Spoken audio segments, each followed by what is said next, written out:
My name is Adam Steinhilber, and I'm a member of the Dole Institute of Politics Student Advisory Board.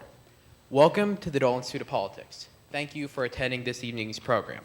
The Dole Student Advisory Board is composed of KU students committed to the bipartisan mission of the Dole Institute. Members of the SAB receive great opportunities to network with our special guests and preference when applying for our internship assistance program or for paid student positions at the Institute. If you are a student and would like to join, please contact the Dole Institute. We like to encourage each of you to get special benefits and support the Dole Institute by becoming a friend. Please contact us if you are interested. From April 1st through 7th, the Dole Institute, as a member of the Association of Centers for the Study of Congress, recognizes National Congress Week, which commemorates the convening of the first session of Congress in 1789. The Dole Institute will be participating in Congress Week via social media throughout the week to promote understanding of Congress and the importance of its study. Please join us on Facebook, and Twitter, and through our weekly email. The Dole Institute would like to hear from you. If you enjoy this evening's program, please let us know. To view past programs, visit our online video archive at www.doleinstitute.org. Before we begin tonight, I'd like to remind you to please turn off your cell phones. After the interview, we will have some time for audience questions and answers. If you have a question, please raise your hand and a student helper with a microphone will come to you. Please ask just one brief question. Hearing assistance is available, and we have a loop seating section at each program designated by a sign. If you have any questions about the loop, or if at any time during the program you have difficulty hearing, please alert one of our staff members or student volunteers here in the hall, and they can assist. And now, please welcome Director Bill Lacey.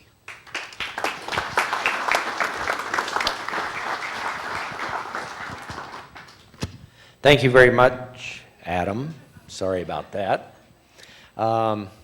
Adam volunteers a lot here. He was greeting everyone when you came in tonight, and he saw Susie and me came in, and without missing a beat, he says, "Hi, welcome to the Dole Institute. Have you been here before?"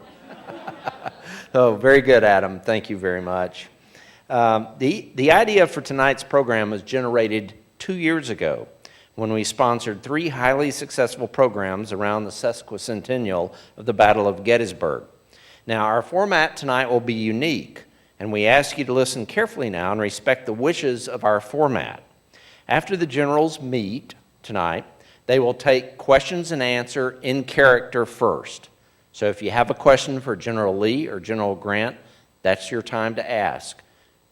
You ask those while they are in character. Please ask only brief questions, and after that session, I'll introduce the 2 gentlemen who are doing the interpretations of the generals tonight. They will describe their craft briefly, kind of how they got started, what they do to prepare, that sort of thing.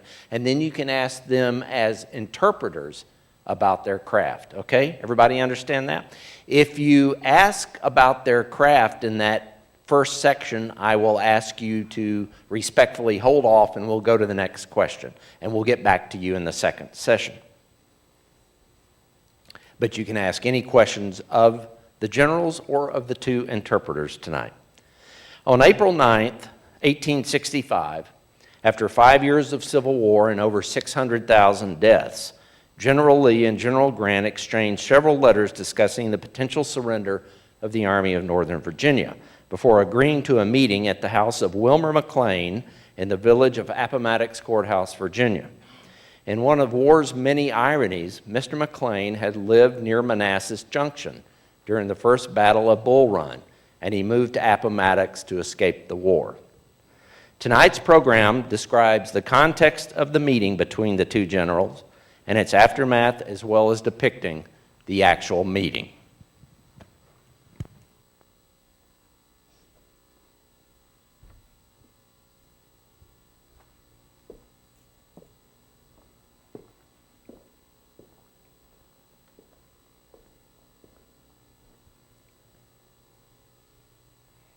The summer of 1864 had been a bloody, long battle. I had led the Army of Northern Virginia into their positions to defend the Confederate capital of Richmond. And we faced again the onslaught of the Army of the Potomac.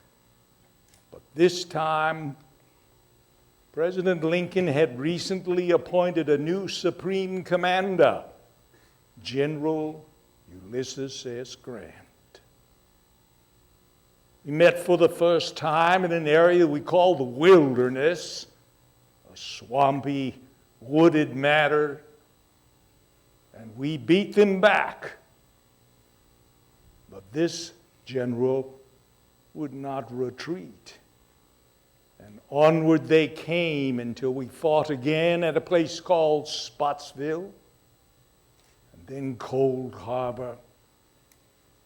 So by June, I decided the only hope for the Confederacy was if I would pull my mighty army back into the prepared fortifications at Petersburg.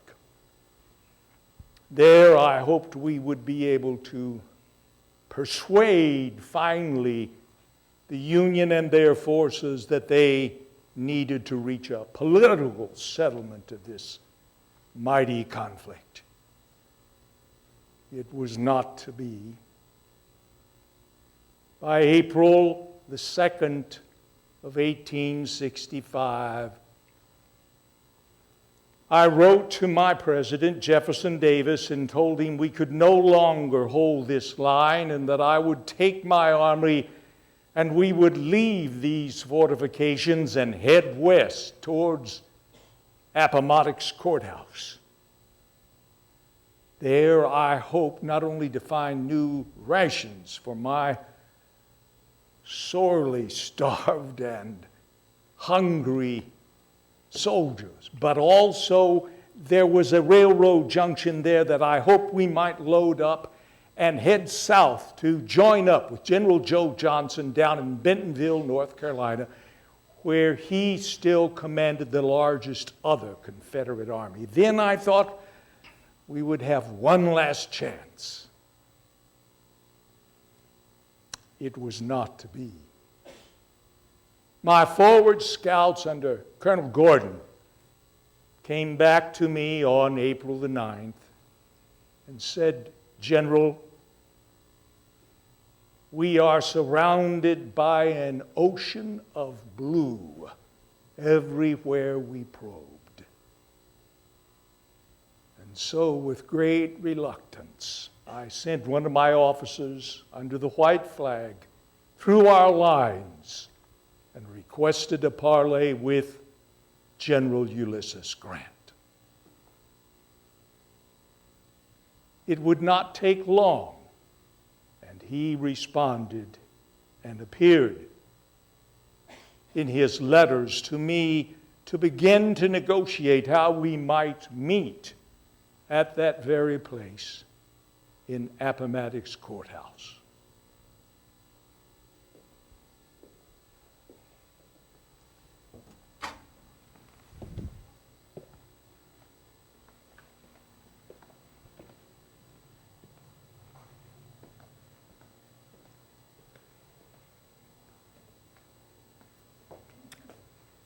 We have been looking at those trenches for 9 months, and we're tired of it.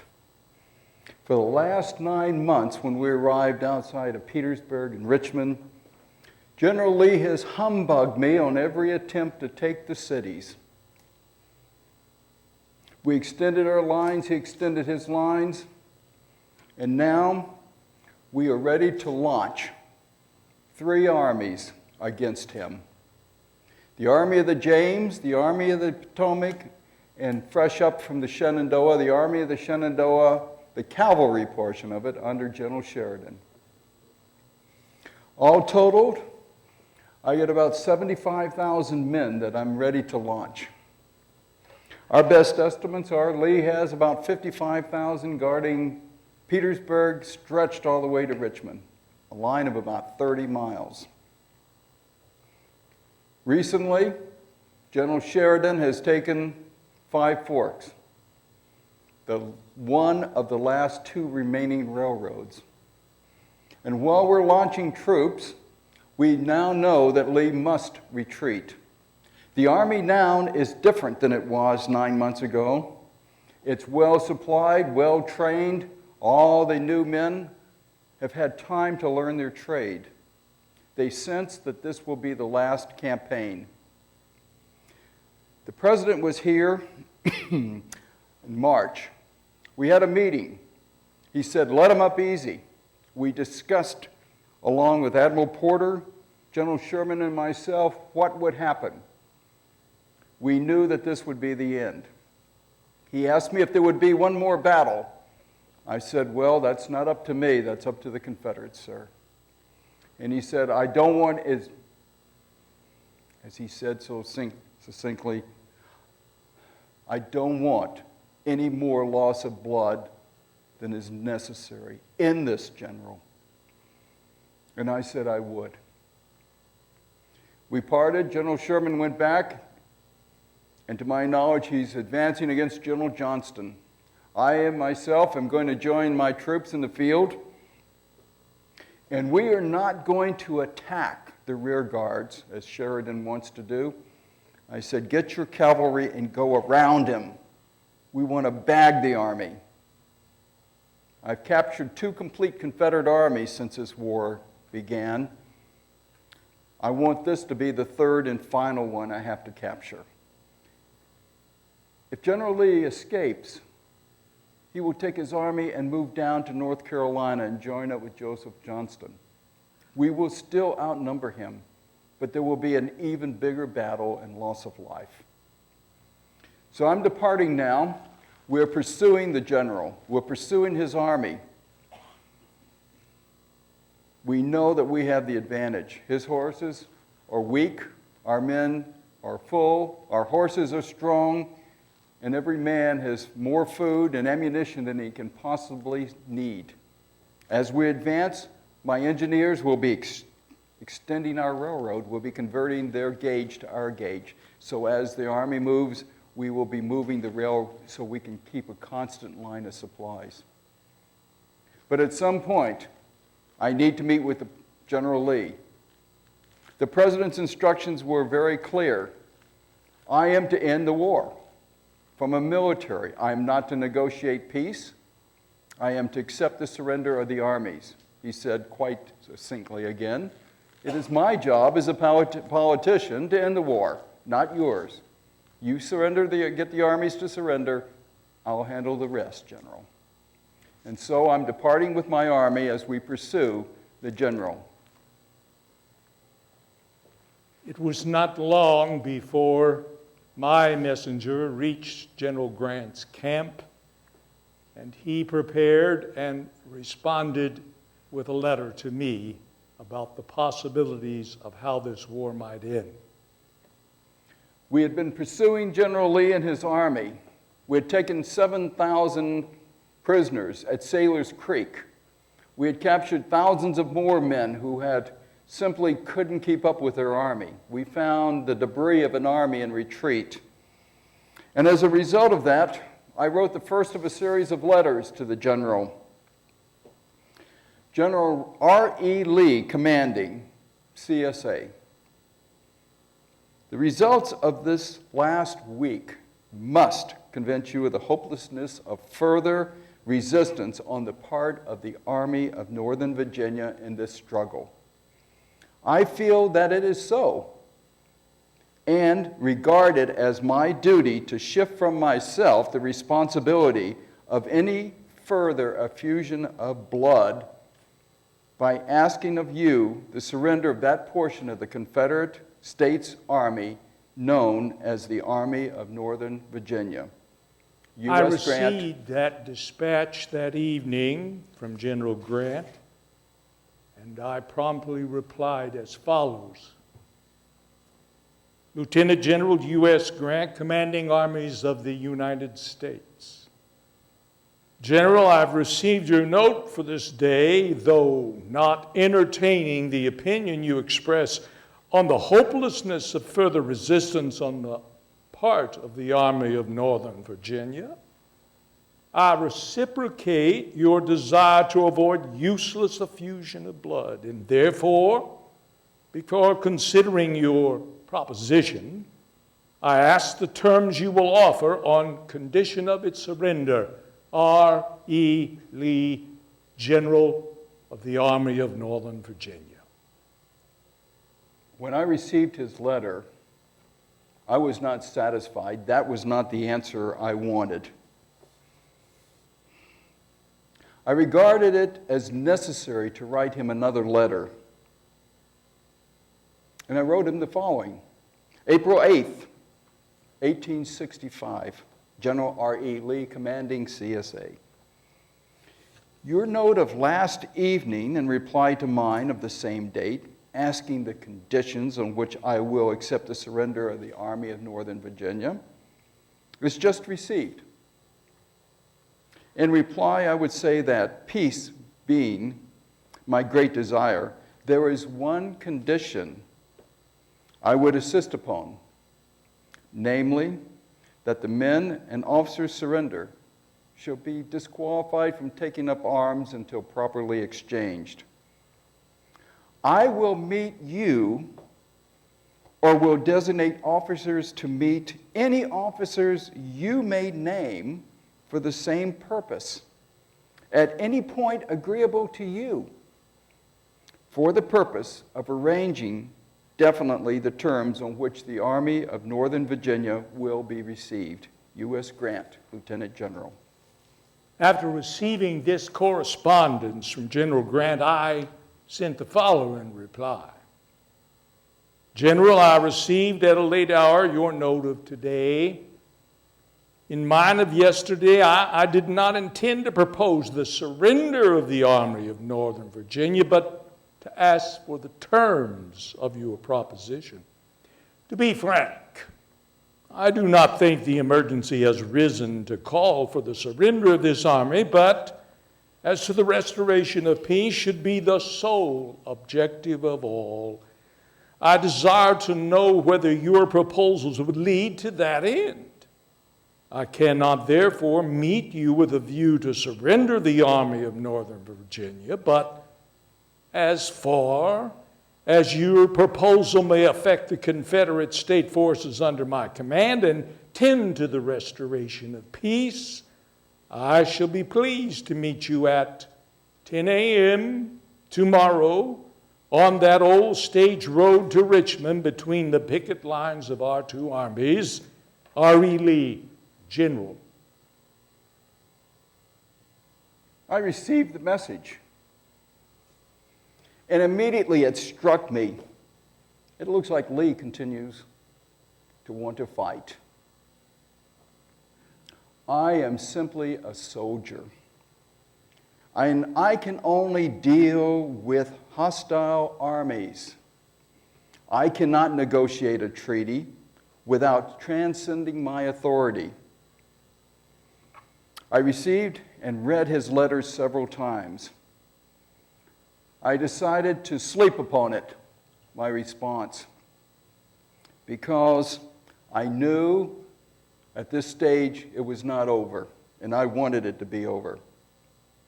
The following morning, I woke up and I wrote the following letter to him. April 9th, 1865, General R. E. Lee, commanding CSA. Your note of yesterday is received. As I have no authority on the subject of peace, the meeting proposed for 10 a.m. today could lead to no good. I will state, however, General, that I am equally anxious for peace, and peace with you and the whole North entertains the same feeling. The terms upon which peace can be had are well understood. By the South laying down their arms, millions of dollars of property are not destroyed. Thousands of lives can be saved. All this will hasten the most desirable event. Sincerely hoping that all our difficulties may be settled without loss of further life, I subscribe myself to you, etc., U.S. Grant, Lieutenant General. Receiving this latest dispatch, I made my decision and sent this message through General Grant's lines. April 9, 1865. Lieutenant General U.S. Grant, I received your note this morning on the picket line whether I had come to meet you and ascertain definitely what terms were embraced in your proposal of yesterday with reference to the surrender of this army. I now request an interview in accordance with the offer contained in your letter for that purpose. R. E. Lee, General. I was sitting underneath a tree. I was suffering from a sick headache, and I'd been up most of the night without sleeping. An aide brought to me a dispatch. I opened it up, reading it, and instantly my headache went away. I immediately wrote out the following dispatch to General Lee.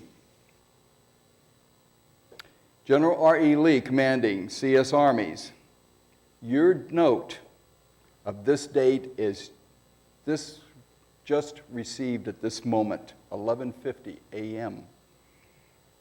In consequence of my having passed from the Richmond and Lynchburg Road to Farmville Road and Lynchville, I am at this moment riding about 4 miles west of Walker's Church and will push forward to the front for the purpose of meeting you.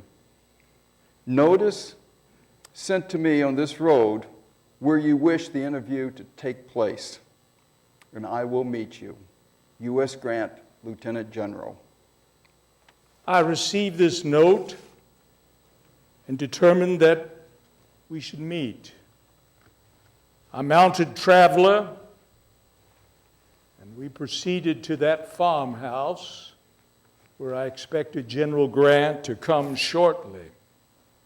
I arrived first, however, and so I went into the farmer's living room and sat down and awaited General Grant's arrival.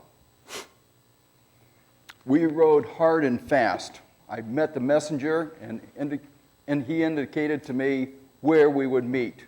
I traveled as fast as I could and arrived shortly thereafter. I walked in the room and I saw the general. I took my gauntlets off, my hat. General Lee, I met you once before in Mexico. Ah, yes, sir. I was serving with General Garland's brigade when you came over to inspect us. Sir, I have always remembered how you looked, and I think I could recognize you anywhere. General Grant, you do me great service and courtesy for that. It may be that my memory fails me, but I cannot claim to place one feature of your face from that meeting, sir. It was a long time ago, General. That was some army we had in those days in Mexico, wasn't it? It was. General Winfield Scott was a fine commander for all of us to follow. Yes, sir, he was. I wonder, sir, we came for another serious matter, I believe, today, and although I appreciate your courtesies, perhaps we should... But, General, I must ask you one thing. Yes? And it's a personal. How is my old friend Pete Longstreet? Ah, my old war horse. Well, as you know, he was wounded, but he has recovered, thanks to just the grace of God and some good nursing. And he's doing fine now. Tell me, sir, how is my old commander who I've faced now in battle these many days, how's General Meade doing? Well, General Meade is with his army. He has been ill throughout the campaign. You may not recognize him, sir. He has turned gray. Ah, well, sir, I'm afraid we're all looking a little different than when we began this war, sir. He claims it's because of you, General. But I could add to that that it may be my beard also has Yes, sir. changed a shade because of him too, sir. But to the business at hand then. yes, sir. I suppose, General Grant, that the object of our present meeting is fully understood between us. I ask to see you to ascertain upon what terms you would receive the surrender of my army. The terms I propose is stated substantially in my letter of yesterday. That is, all officers and men surrendered to be paroled and disqualified from taking up arms until properly exchanged, and all arms, ammunition, and supplies to be delivered up as captured property.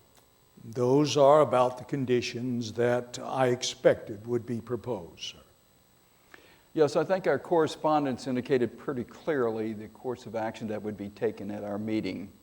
And I hope it may lead to a general suspension of hostilities and be the means of preventing any further loss of life. I presume, General Grant, we have both carefully considered the proper steps to be taken, and I would suggest that you commit to writing the terms you now propose so that we can act upon them. Very well, General.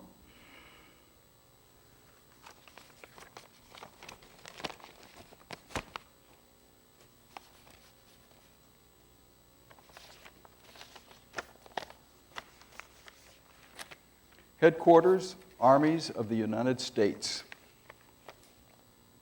Appomattox Courthouse, Virginia. April 9th, 1865. General R. E. Lee, commanding CSA. General, in accordance with the substance of my letter to you of the 8th instant, I propose to accept the surrender of the Army of Northern Virginia on the following terms. To wit, rolls of all officers and men to be made in duplicate, one copy to be given to an officer to be designated by me, and the other to be retained by such officer or officers as you may designate.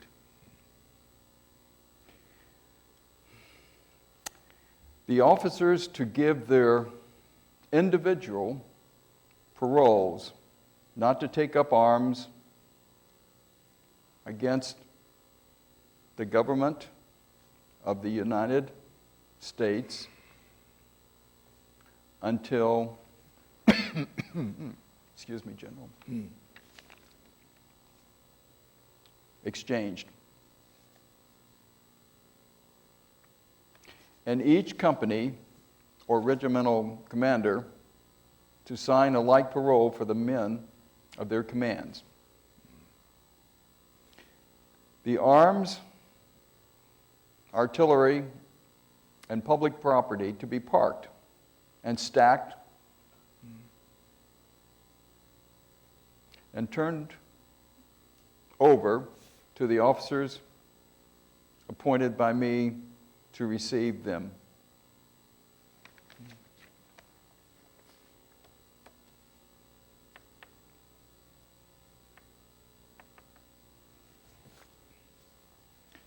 This will not embrace the sidearms of the officers, nor their private horses or baggage. This done, each officer and man will be allowed to return to his home not to be disturbed by the United States authorities so long as they observe their paroles and the laws in force where they may reside. Very respectfully, U.S. Grant, Lieutenant General.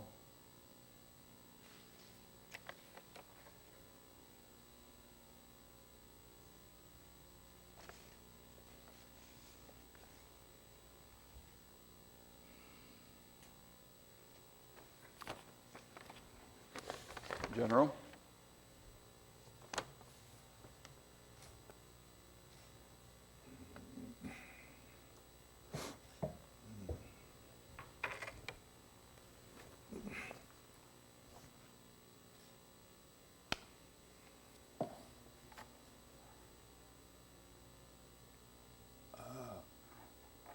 After the words "until properly," the word "exchange" seemed to be omitted. You doubtlessly intended to use that word. Why, yes, I thought I had put it in. Oh, I presumed it was omitted inadvertently, and with your permission, I'll mark where it should be inserted. Yes, certainly.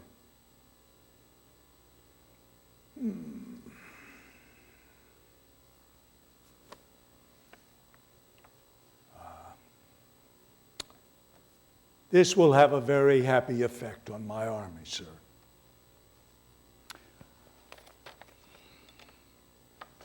Do you wish me to affix my signature to it now, or is there other matters to be discussed before we both sign this agreement?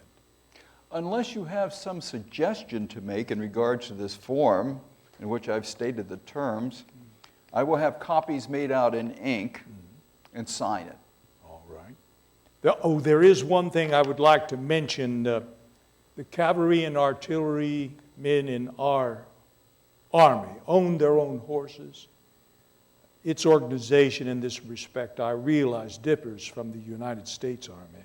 I would like to have understood whether these men will be permitted to retain their horses. Could we put that in?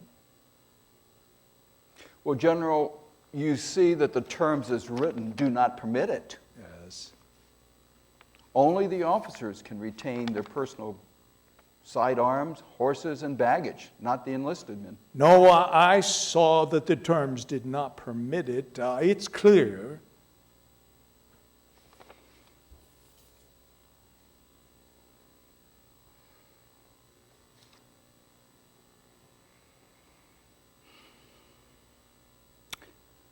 General, I will not change the terms as written, but I will instruct the officers whom I shall appoint to receive the paroles of the men who claim to own a horse or mule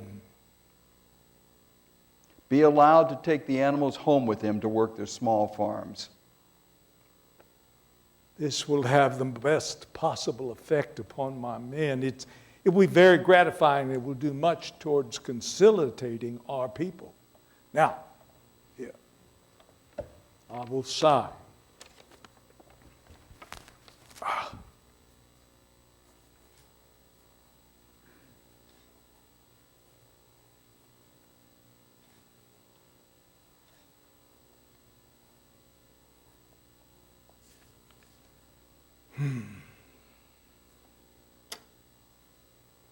Sir, I have 1,000 or more of your men as prisoners. General Grant, and a number of them are officers whom we've have had to require to march along with us now for several days, and I should be glad to send them into your lines as soon as that could be arranged. For I have no provisions for them. I have indeed nothing for my own men. They've been living for the past few days principally upon parched corn. And they're badly in need of both rations, and we need forage for our mounts. I telegraphed to Lynchburg directing that several trainloads of rations be sent by rail ahead of us there. But when I arrived, I should be glad to have the present wants of my men supplied by them. Well, General, I should like to have our men within our lines as soon as possible. And I will take steps at once to have your men supplied with rations. But, General, I am sorry, I have no forage for the animals. Indeed, I have no forage for my own horses. In this campaign, we have been forced to search the countryside for forage, and there is none. But, General, tell me, about how many men does your force consist? Indeed, I'm not able to say now. My losses in killed and wounded have been exceedingly heavy, and besides, there have been many stragglers and deserters.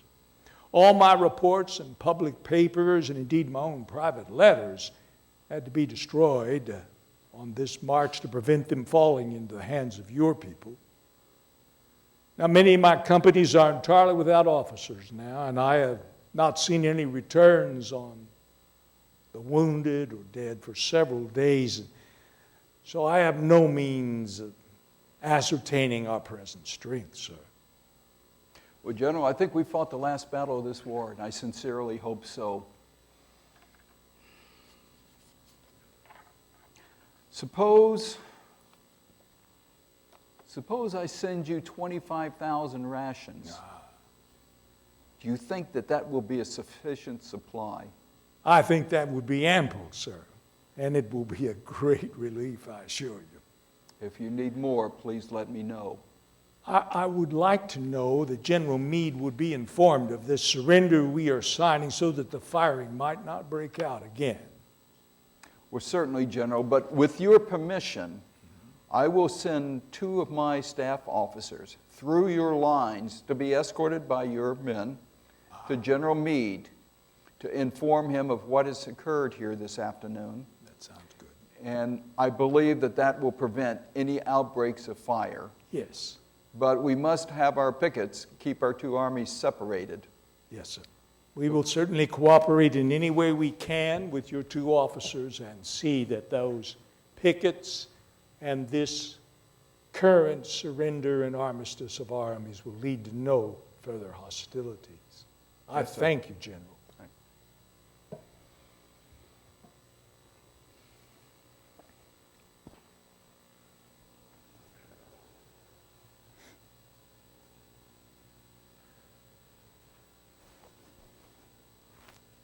The next day, it was my duty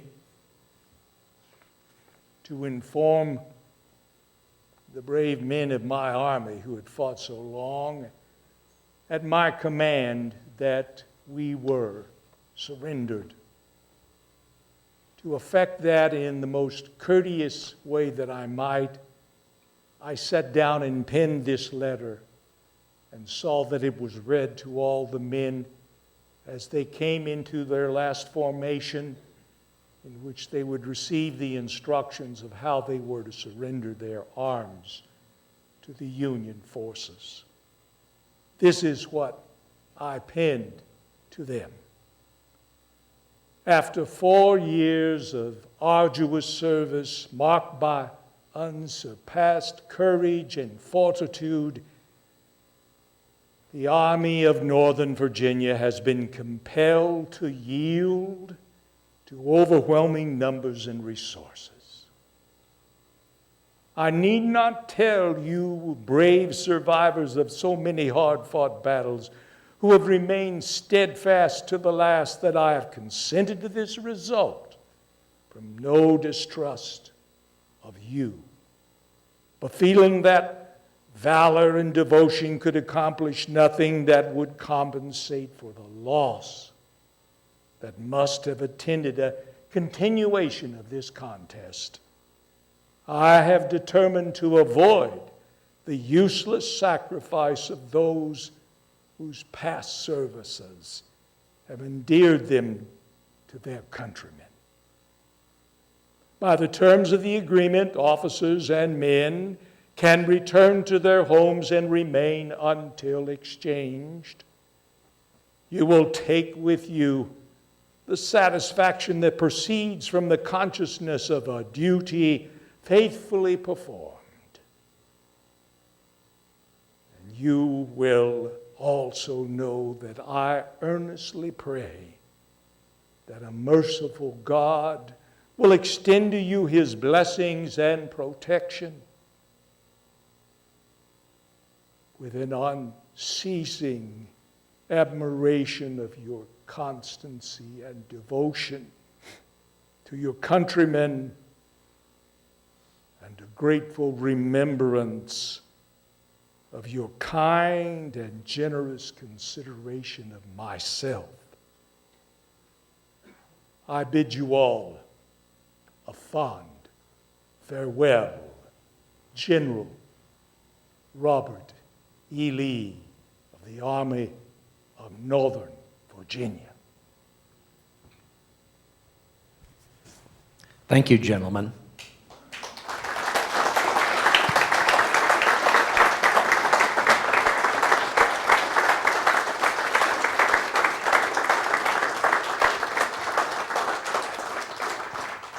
As we mentioned earlier, the generals have agreed to accept questions from the audience in character for now. If you have a question, please raise your hand, and one of our students will come by and give you the chance to ask one brief question. General Lee?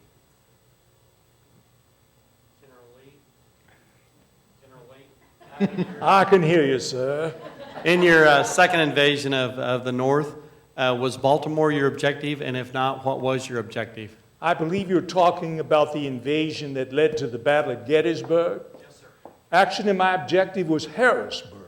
I was trying to get as far north as I could in hopes, of course, of having a political impact on the coming election for president. I was hoping that this would strengthen those who wanted to immediately sue for an armistice. But as you know, sir, it was finally a disastrous decision on the part of this general, and I remember as Pickett's forces came running back all shattered, I rode out on Traveler and I said to them, "Gentlemen, this is my fault. It's all my fault." And so I did not achieve not only my military objective in those 3 days, but I did not achieve my political objective. General Grant, how quickly were you able to notify the president, and what was his reaction? Well, after the meeting, I rode away, and we got back to my headquarters, and we were celebrating. There was no firing of guns. And my chief of staff said, "General Grant, don't you think you should notify Washington that General Lee surrendered?" And it had completely slipped my mind because we had peace. So I sat down and I wrote a letter to Secretary of War Stanton, my boss, and I said, "General Lee surrendered the Army of Northern Virginia today under terms that I proposed. The accompanying additional correspondence will show the conditions fully. U.S. Grant, Lieutenant General." The message was sent off. As we had been advancing, we had been spreading our telegraph lines, so it was only a short ride before my messenger was able to get to the telegraph to send the message off to my headquarters in City Point and then ultimately to Washington.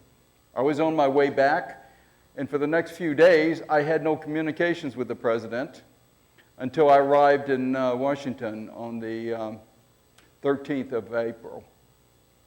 So I don't know what his reaction was. I don't know what anyone's reaction was. I hope it was pleasant.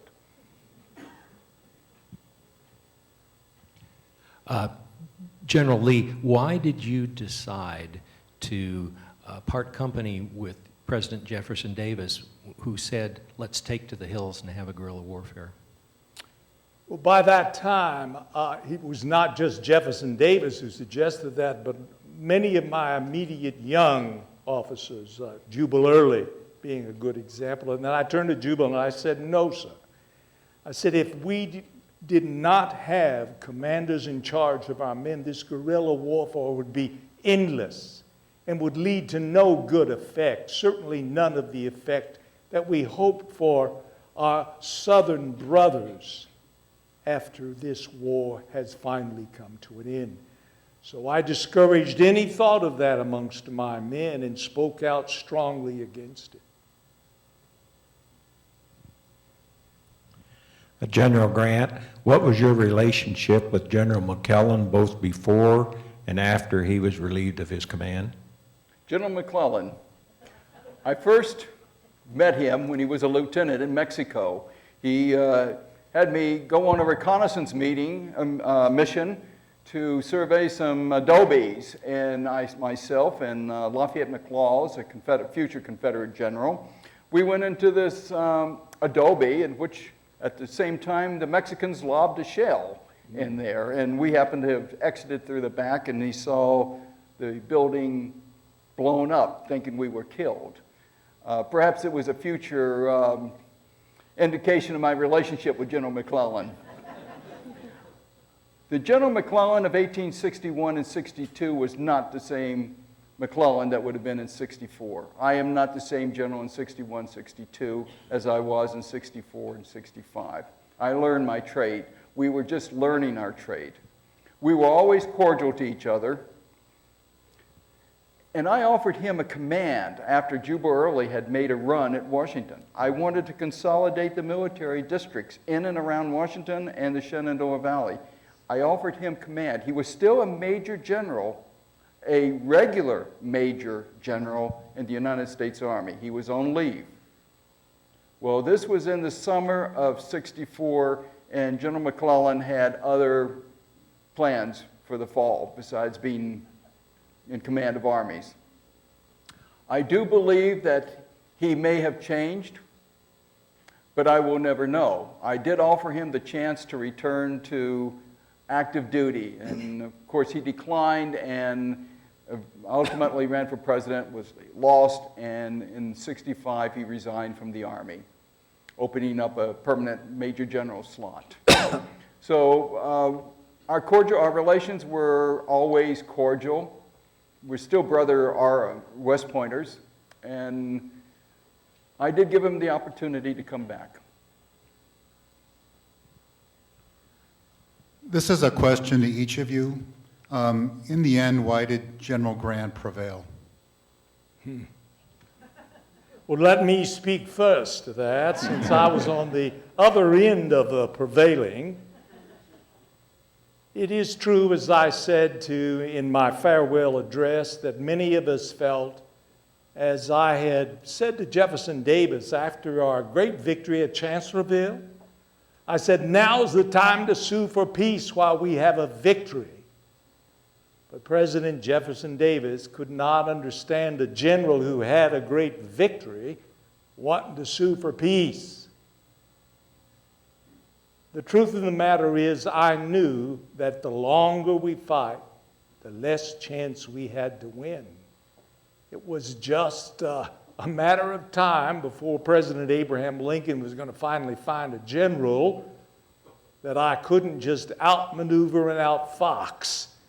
And here he stands before us this day, General Ulysses S. Grant. All of our indications the previous 9 months was desertions were increasing. Desertions and the number of captured prisoners are an indication of the spirit of an army. The men weren't deserting because they didn't want to fight. They deserted because they had heard what was going on in the Carolinas, what had gone on in Georgia. They were starving to death. The same thing had happened back in 63 when a letter was circulated to General Pemberton. They said, we are starving to death. We are starving to death, General. Either put us in battle or surrender us. It was only a matter of time. Their army was shrinking, continually shrinking, and we were having all of the new men who were coming in This was the late 64, the draft had come in, and out of every 3 men, 1 was good. 1 was good, 1 we could depend upon. The other 2 were useless. They would probably desert. But by the spring, those that had remained knew that we were on the end of this task. They saw what we had. You realize, sir, at City Point, my headquarters, we had more supply than the entire South. We had more ammunition and food. Everything was stockpiled. All of this was waiting for the roads to dry. My worst fear was the general, no matter how hungry his army was, could always outmarch us. And he would escape me and get a head start. But the time when we broke through his line, it was almost an equal race. And for us, we knew it would be just a matter of time. And as we progressed, we found more and more men, not who were cowards, but simply were exhausted. And we met them so many times and fed them. There was no animosity. They were just tired. They were worn out. And the 30,000 men that he had left, we fed them. We fed them. And I gave him the 3rd term, which was, of course, officers would retain their personal property. General Lee, I wonder, could you comment on your professional and personal relationship with General Stonewall Jackson? And perhaps you could even give us insight about what you feel, what his untimely death, how it impacted the results of your strategies, etc. Sure. It always seemed like right when we had a great victory, we would then be struck by a blow that struck at my heart. And that's what happened after Chancellorsville. General Stonewall Jackson, by his mighty maneuver, had split the Army of the Potomac that we were up against and had led to that final victory that day at Chancellorsville. And it was when he was riding back from that victory that one of his own pickets thought he was a Union officer and fired on him. He survived after that for about 10 days. They had to amputate his left arm. And when I finally received the word that he was no more, I turned and spoke to old Pete, my old war horse, General Longstreet, and I said, Stonewall may have lost his left arm, but I have lost my right arm. And that was what I felt. Who knows what would have happened if Stonewall had survived and had stood by my side as we went into the final year of the battle. No one will ever know. He was a deep man of faith, you know, and I know when he spoke his last words, it was aware of prayer that he was willing to go. But I sure missed him. And I may add something. I knew Jackson when he was Cadet Jackson. My last year at West Point was his first year. I met him again in the fields of battle in Mexico. There were a hill. He was up there with another artillery battery, and they were receiving fire from a dozen Mexican batteries. The other battery withdrew. Our battery withdrew. He stayed there. His men, his horses were going down. He was servicing a gun. And when General Worth rode up to him after the battle and congratulated him for holding this ground, he said, Lieutenant, why didn't you retreat like the other batteries? He said, well, sir, I didn't have orders. Whenever, during the Overland Campaign, when I passed through Guinea Station, and we were talking to the owners, they had mentioned that Jackson had died in this little room. I went in there and wept for him because we had been good friends. I never faced him in battle, but I missed him. I wept many times during the war when I lost someone I knew, but Jackson was very special to me because we had served in Mexico. We were all, it was a grand army we had. We all knew each other. Yes. This question is for the General Lee. And I know that you were recruited by the North, but you stuck with us, and I know that you respected that we were providing all the agriculture, all the fiber that North needed to keep their factories alive, and I know that you appreciated what we did. So I am wondering how you felt when that Northern president issued that Emancipation Proclamation. Well, let's go back to the beginning of your question in the beginning, before the war actually begun. As you suggested, actually, President Abraham Lincoln, through his emissary, Frank Blair, had called me back from the Mexican frontier. And I went to meet Mr. Blair, and he said, I'm here to represent the president's offer to you of this new standing army he's just called up, 75,000 men, to put down this rebellion.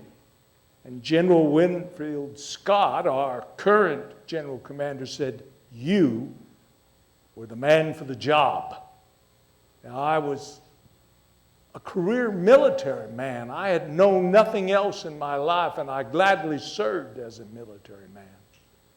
But I said, sir, I must think about this. And I went home that night and sat with Mary Custis and told her what had happened. And she said, oh my, Robert, oh my, how can you fight against your family? How can you fight against Virginia? It was a very difficult night. I paced the floor all night that night. But late the next day, I finally sat down and penned that letter and told Frank Blair, there is no way that I could raise my sword against my family and my friends and Virginia. For it had been Virginia that the Lees had built to this time. And now I could not do that. Now, frankly, when the Emancipation Proclamation came out, I saw this as simply a brilliant strategy of war. What better force could be brought against us in the South at that time to free all the slaves that were the backbone of much of our workforce? So I was not surprised by the fact that Abraham Lincoln had chosen this political way to put the dagger to our hearts. Of course, we hated it. We fought against it at every point, and it did embolden many of my men in the Army, for they felt that was a threat to their homes, to their families, to the slaves who were part of those families. But it was a brilliant stroke as a military. We'll take one last question for the generals. General Lee had a question regarding when did you personally feel that the advancement of the Confederate cause may not be successful?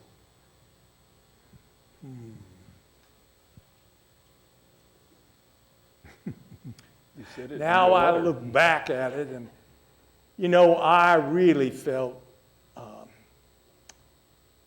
both of my forays into North, first the one at Antietam, had raised that question in my mind, but that was the reason I felt I had to go back into Pennsylvania, well, Maryland, where we fought in Antietam, but then into the North again and try it. But if I was candid with you, sir, I said to Longstreet after we did that retreat all the way, it took us about 10 days to get back into Virginia safely. It was a rainy, awful, muddy time. And I said to old Pete, I said, is this it? And he said to me, not yet, General, not yet. And so I determined to fight on. Okay, I'd like you to meet our interpreters tonight. They've done an outstanding job.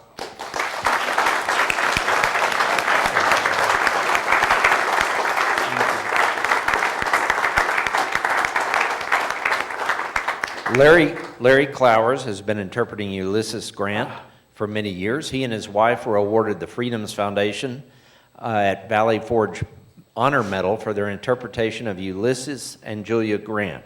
He's appeared on Good Morning America, ABC World News Tonight, and saved the Wilderness commercial for the Civil War Trust, plus numerous television and radio stations across the country. All total, Larry has presented over 6,000 programs about U.S. Grant over a period of 20 years. After 40 years of university teaching, Professor Ted Kachel retired as head of the theater at Tulsa Community College in 1999. He still teaches part-time. In addition to General Lee, he performs other historical characters such as William Jennings Bryan, Sir Winston Churchill, and William Shakespeare. By the way, in our walkthrough this afternoon, he did some wonderful Shakespeare. So, he has created and presented in-character sketches of P.T. Barnum, Thomas Edison, Frederick Olmsted, and Frank Lloyd Wright. He remains open to the challenge of creating new characters for all venues. Please welcome Larry Clowers and Ted Kachel. Thank you.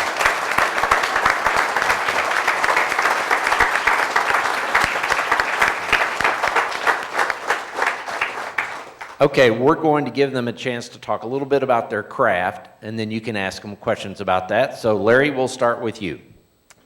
Well, I grew up in Hollywood, and I was part of the Hollywood scene. My parents were involved in the movies. They worked for the Disney studios, and so I got drafted a few times. And I got my training from the Disney University, Walt Disney University, at which you had to go through extensive training to work for the Disney people. And once you graduated, he handed you a diploma and said one thing: whenever you're in period attire or you're in costume, you're on stage. Well, from that point on, I appeared in a number of movies, which I'm proud of, and a number I'm not proud of. But I did have the honor with 3, being an extra with John Wayne for 3, portraying a Union soldier, of course. And we were doing a film about Little Bighorn, and they had cast a member as President Grant. Now, and I was about 22 at the time. And he quit. He quit the day of the filming. And consequently, the director was quite upset. He said, "You look right, the costume will fit you." And it's, well, how tall are you? Well, I'm 5'8". Well, Grant was 5'8", so you're okay, it's it. You're it. You're it. Oh, great, you know. And by the way, the first thing we were going to film was a surrender at Appomattox. And oh no. Because I'll share a secret with you that nobody else knows. The reason I was selected, I was actually cast as Colonel Marshall Lee's aide. Yeah. So I switched uniforms and I never went back. Yeah. So I'm not the only one that changes sides. Yeah. Well, at that point I went into the Air Force and I served there for 26 years. They won't let you grow in a beard in the Air Force for some reason. And then once I retired, my wife, who had a lifelong passion for that period, ever since she saw Gone with the Wind as a young girl, she fell in love with the clothing. So I married her. She's a master seamstress, so she makes all the uniforms and clothes because I couldn't afford to buy all this stuff. Once I retired from the Air Force, it gave me the opportunity to go back into Hollywood and do some more films. And again, I started getting away from that and started doing personal appearances. And I found I didn't know much about Grant. So I started reading and reading and researching and reading, and I got to meet a lot of people. And for someone who wants to do something like this, you need to go to their personal locations, where they grew up, the house. I've been in where he was born, and I've been in where he's died. And I've traveled around the world, going to a lot of places that he went to, so we would get the feel of it. It's all research and research. And by the way, the over 6,000 also includes my wife. She does a lot of programs too. So it wasn't just me doing 6,000. That's her doing programs, me doing programs, and us doing them together. We still currently do pretty close to 100 different programs a year. She didn't come with me on this trip because she's doing a period clothing fashion show. She does a lot of those things. But we both, if you saw our house, we have books and books and books. You won't find all the stories in one book. You need to find them in all sorts of references. And working with individuals such as Ted, I found out some things today I didn't know, and working with Ted and his knowledge, and when you work with other scholars, that's the difference between us and reenactors. We are scholars. We can talk about the character of the person. We're not so much interested in this regiment or that regiment. We know the people we dealt with and who we had to deal with, and it's all through research and reading. And for the students here, I have bad news for them. Studying will be the rest of your life. Until you draw your last breath, you'll be studying something, and it will all make sense to you in the end. And incidentally, sad to say or happy to say, our son is also involved in Hollywood.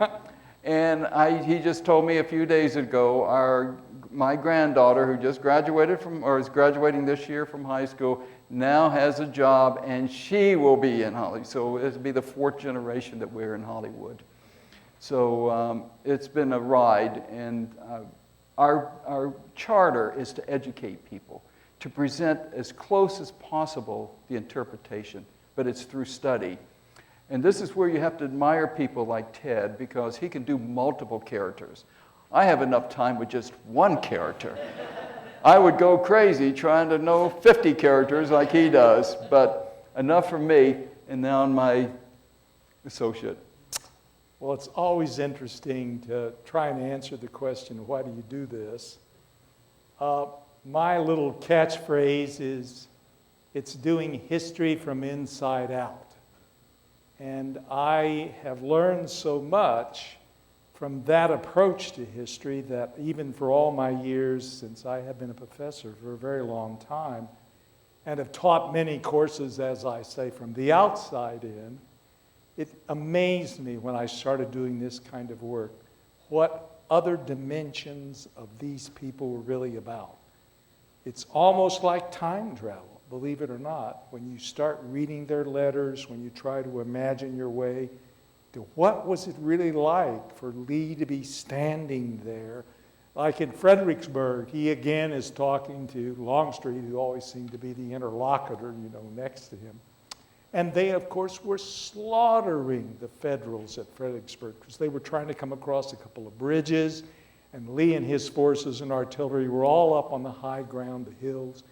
And so he was watching, and he turned to him at another point and he said, "It is good that war is so horrible, lest we grow fond of it." Just amazing when you realize, you never forget those kind of things, and it makes all your studies so interesting.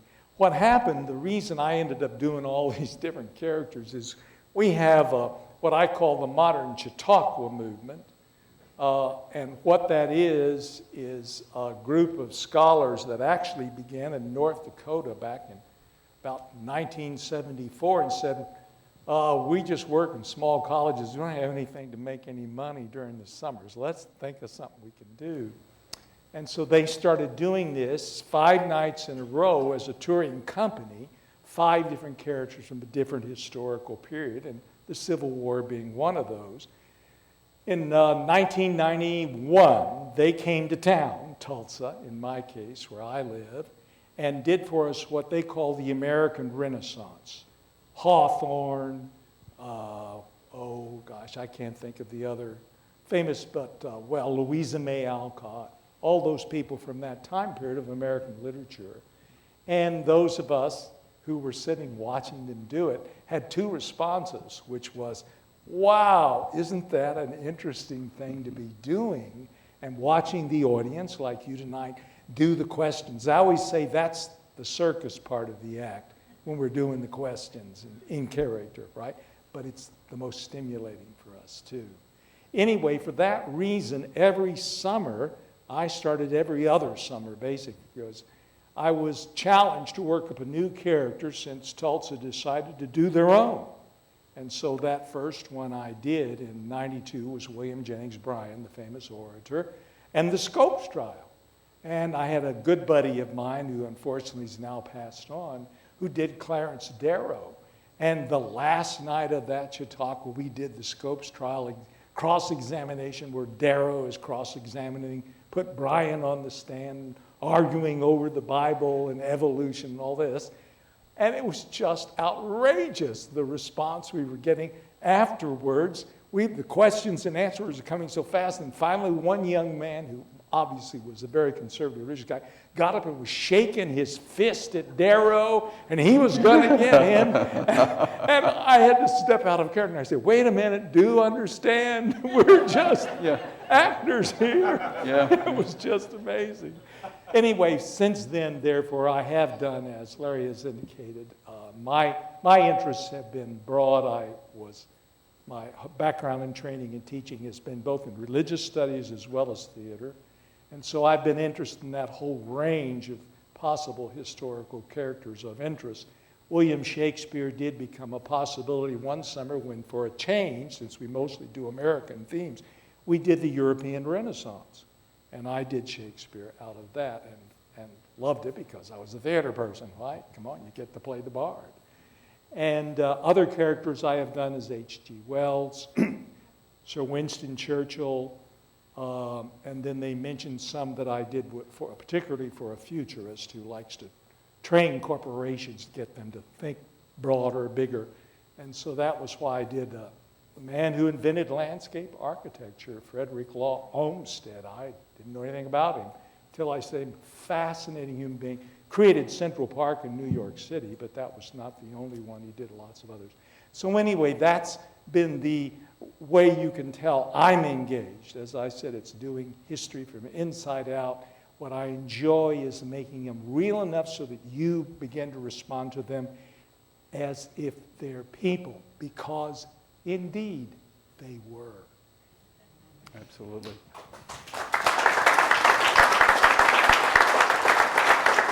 Let me say one thing. You become enamored with your characters. We were watching an episode of Downton Abbey. And there was a scene where people had been forced out of Russia in 1871 from the Crimea. And I said, oh, they're Jews. And my wife looked at me and said, what? And then later on you found out they were Jews. And she said, how did you know? I said, well, in your studies of Grant, you found that in 1871 they were forced out, and I wrote, President, yeah, you got to be careful about this too, get out the little coat, white coat. President Grant offered amnesty.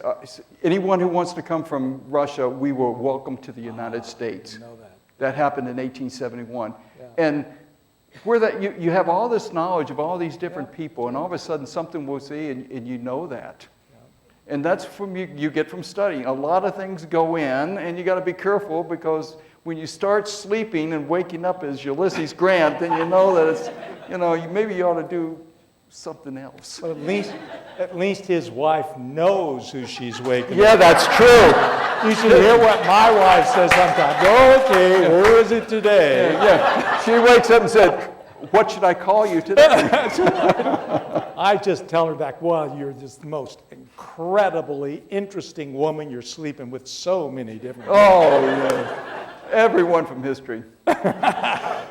Okay, we have a few minutes for questions for Larry or Ted. If you have a question, we'll do the same routine. Raise your hand. We'll have a student come by with a mic. This is for both of you. What is the most interesting fact that you found out about Ulysses Grant and Robert E. Lee in your research that surprised you? Do you want to go first? You want me to? Why don't you go first? Let me think. Well, I mean, I got 63 years to review yeah, here. I mean, you go. The question's a great one, actually, and we do get surprised usually by things that we're not looking, expecting to see. What surprised me the most probably about Robert E. Lee was the fact that he really did hate slavery. He had been cursed with slaves from his father-in-law that he had to get rid of. And that happened during the war.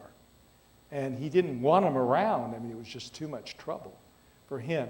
Now, his wife, however, was much more inclined to accept slavery, and he was very close to her, so it wasn't that he spent a lot of time condemning it.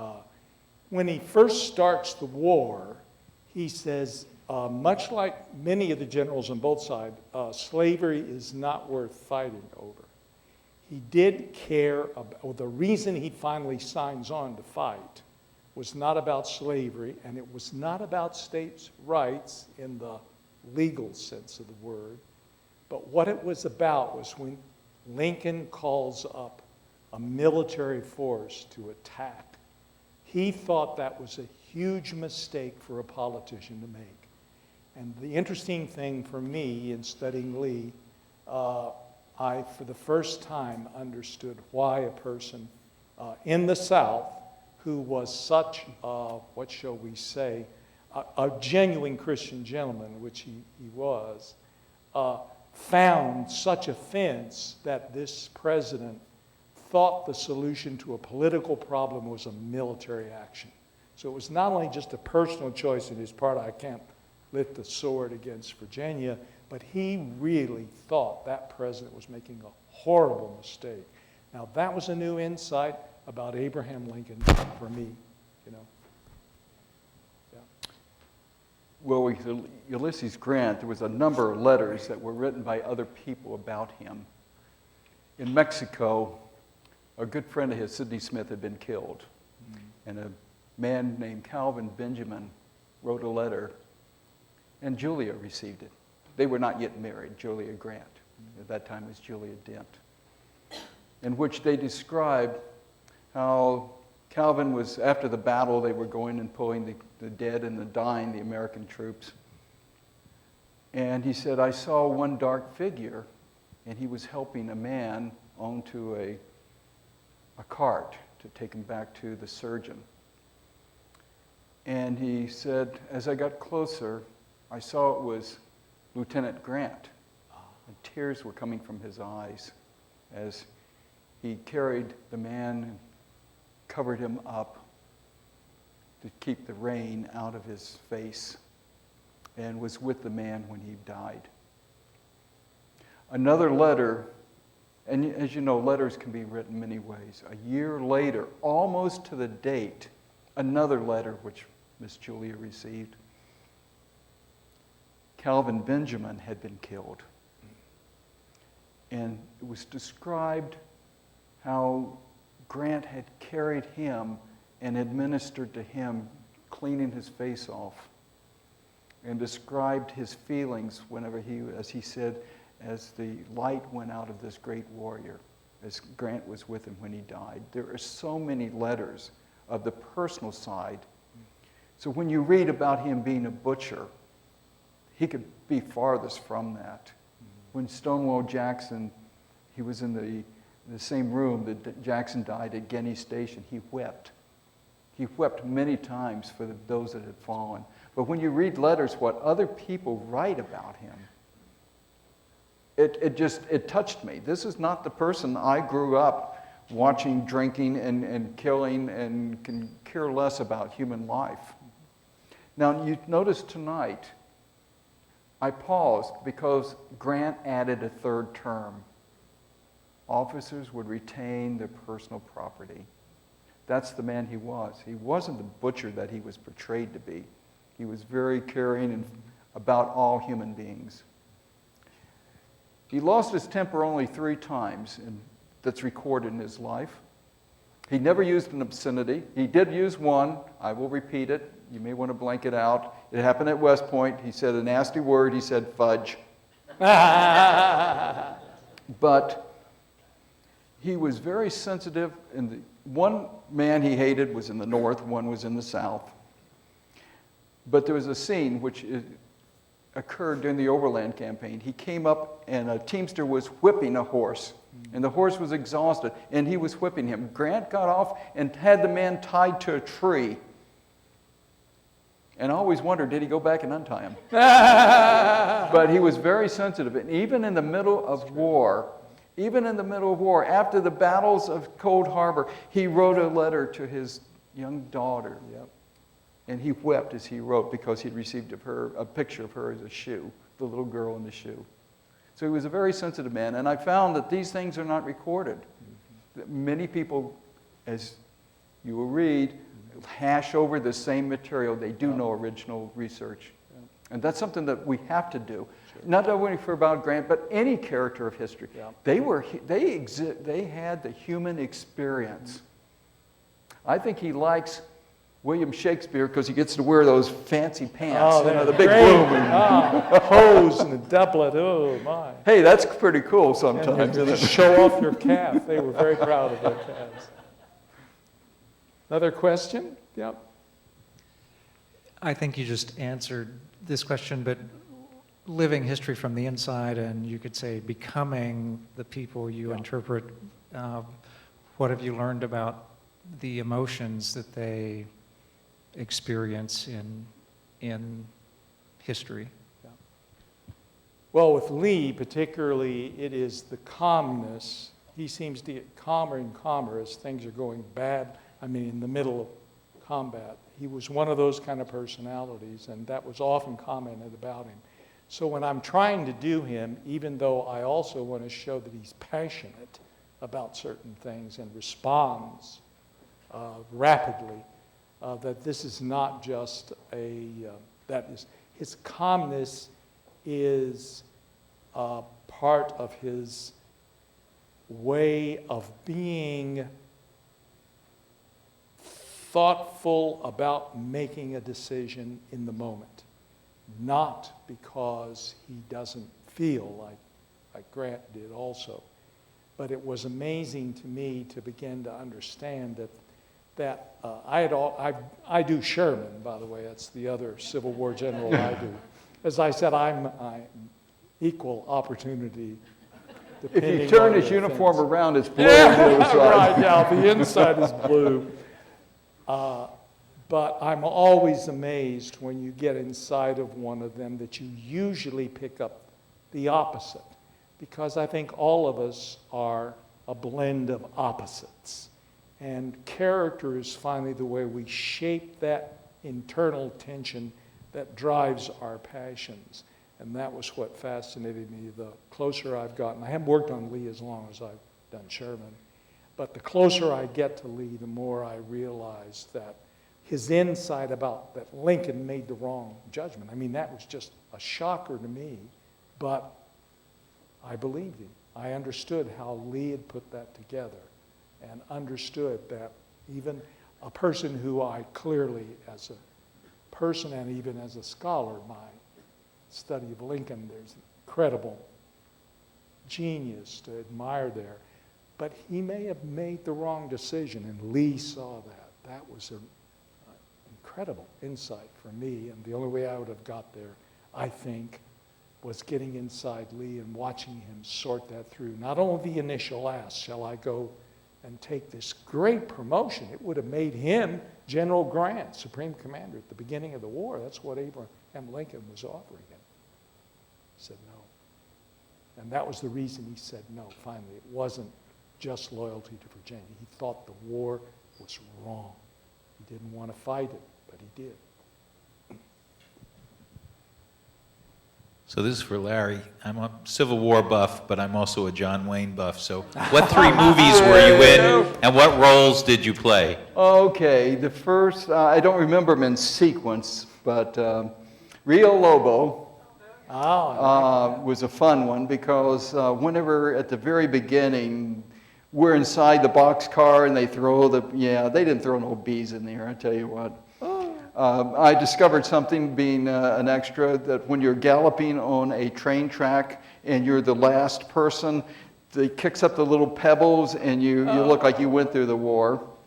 And then the final scene was, and you can catch this because it's a lovely scene, When they break at camp and John Wayne's trying to escape, you see the Confederates trying to catch him, and you see the Union cavalry going up. Well, there's one guy who's trying to, we filmed it so many times that the side of the river or stream was very slippery, so you see me with my horse trying to go up this thing and sliding back. The second one we did was, that I can recall, was the one with Rock Hudson, The Undefeated. That was a fun one. That was a very fun one because at the very beginning when we charged, and incidentally we were wearing Indian war costumes, not because we were filming another movie at the same time, so they just borrowed us.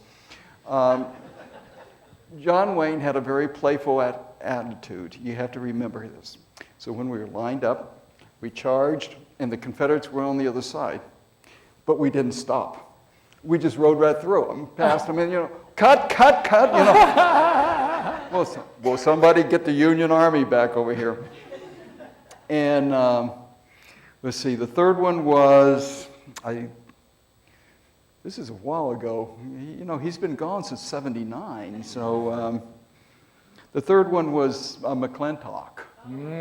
And we were at the very end when we were chasing the Indians. Okay, they robbed the bank or whatever it was, and that was it. Great scenes, a lot of fun doing this. Some television. You may remember the old TV series Branded. I was one of the guys there when Chuck Connors would come through, and they were supposed to rehearse him breaking his sword. Well, the first time he did it, we had a plastic one. When they filmed it, we replaced it with a steel one, and he couldn't do it. Then they would sew his epaulets on, and you couldn't rip these things off. And and the buttons, the same thing. We used fishing line for that. But the most fun of all was F Troop, which I thought. Yeah, we had a lot of fun with that one. But it's been a ride for us. For me, that was my heroes. That was mine. And incidentally, Rock Hudson and John Wayne were the biggest men I ever saw in my life. My son does Star Wars now. He grew up with the little figures now, and he plays with the big figures. That's great. It was fun. I was, like I said, I did those, and I did the Glory guys with, I think it was George Hamilton. We're going back. We're grasping now. We did so many of them because we were professionals. And we had our own horses, we had our own uniforms, and they contracted with us, and they could pull up 50 of us. And incidentally, got $11 a day. Yeah, big dollars in Hollywood.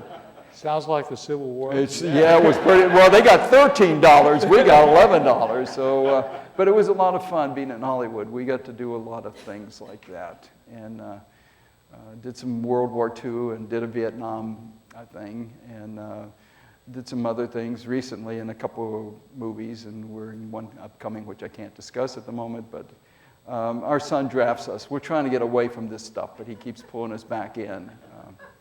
But it's fun. But John Wayne, I can tell you that you talk about icons, and John Wayne was the icon, and so was Rock Hudson. The two of them together in The Undefeated was just unbelievable, unbelievable. When they went on location, of course, they took their own crew, and we didn't go with them. So, what can I say? It was fun. It was fun growing up with them. We have time for one last question if anybody has one. Okay, no other questions. Gentlemen, thank you so much for being with us tonight. Thank you.